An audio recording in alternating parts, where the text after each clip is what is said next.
Bismillahirrahmanirrahim. Assalamualaikum warahmatullahi wabarakatuh. Hai teman-teman, kita bertemu lagi dalam channel saya, Dewi Padusi.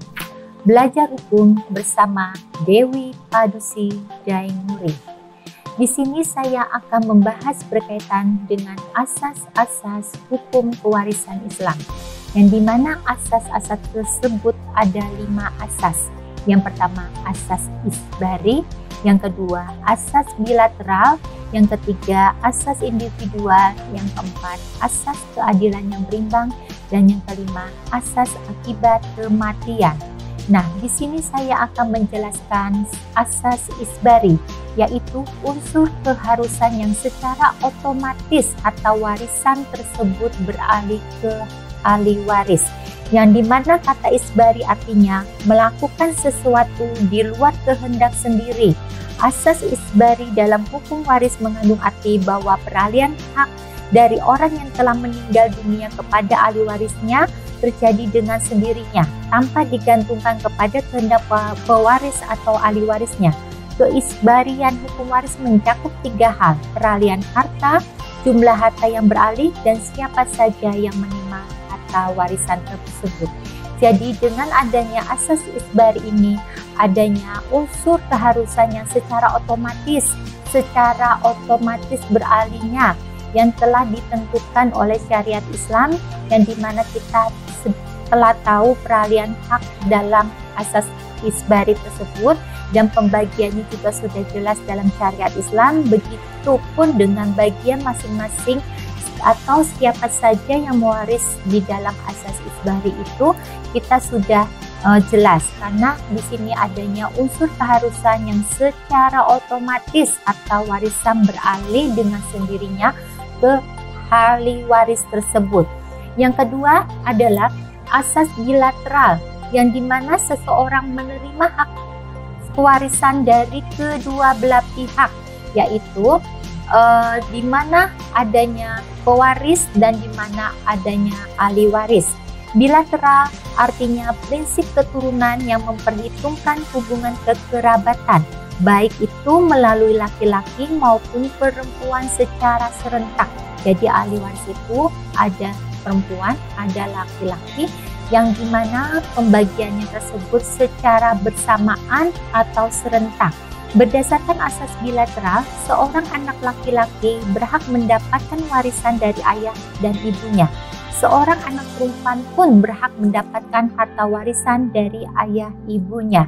Seorang bapak berhak mendapatkan warisan dari anak laki-laki dan anak perempuan. Jadi ini bersamaannya atau serentak antara anak laki-laki dan anak perempuan. Begitupun orang tua mendapatkan harta warisan dari anak laki-laki maupun perempuan. Yang ketiga adalah asas individual, yang dimana harta warisan dapat dibagi pada masing-masing ahli waris untuk dimiliki secara perorangan. Nah, perlu kita ketahui bahwa artinya individual adalah mengenai atau berhubungan dengan manusia secara pribadi, bersifat perseorangan. Asas individual mengandung arti bahwa harta warisan dapat dibagi-bagi untuk dimiliki secara perorangan. Tiap-tiap ahli waris menerima bagiannya secara tersendiri tanpa terikat dengan ahli waris masing-masing. Dalam pelaksanaannya, seluruh harta warisan dinyatakan dalam nilai tertentu yang kemudian dibagikan kepada setiap ahli waris yang berhak menerimanya menurut kadar bagian masing-masing. Oleh karena itu, bila setiap ahli waris berhak atas bagian yang didapatnya tanpa terikat kepada ahli waris yang lain, berarti mempunyai kemampuan untuk menerima hak dan menjalankan kewajiban. Maksudnya, harta warisan ini sudah ditentukan dan telah ada bagiannya masing-masing untuk dimiliki secara perorangan dan telah ditentukan yang ada di dalam Al-Quran. Yang ketiga adalah asas keadilan berimbang, yang dimana asas keadilan berimbang ini harus ada keseimbangan antara hak yang diperoleh seseorang dari harta warisan dengan kewajiban yang harus ditunaikan. Di dalam hukum waris, laki-laki dan perempuan sama-sama diperlakukan secara adil. Laki-laki mendapatkan bagian waris, demikian pula perempuan. Namun pengertian adil tidak harus sama bagiannya. Jadi pengertian adil ini tidak harus sama bagiannya.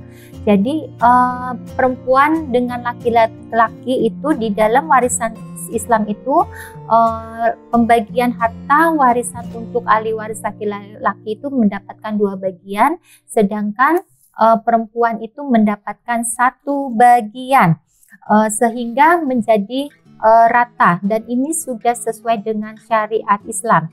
Yang kelima adalah asas akibat kematian, yang dimana kewarisan ada kalau ada yang meninggal dunia atau akibat dari kematian seseorang. Kalau pewaris belum meninggal dunia, belum dapat dikatakan adanya pewarisan. Nah, demikianlah materi yang telah saya sampaikan. Semoga bermanfaat. Wassalamualaikum warahmatullahi wabarakatuh.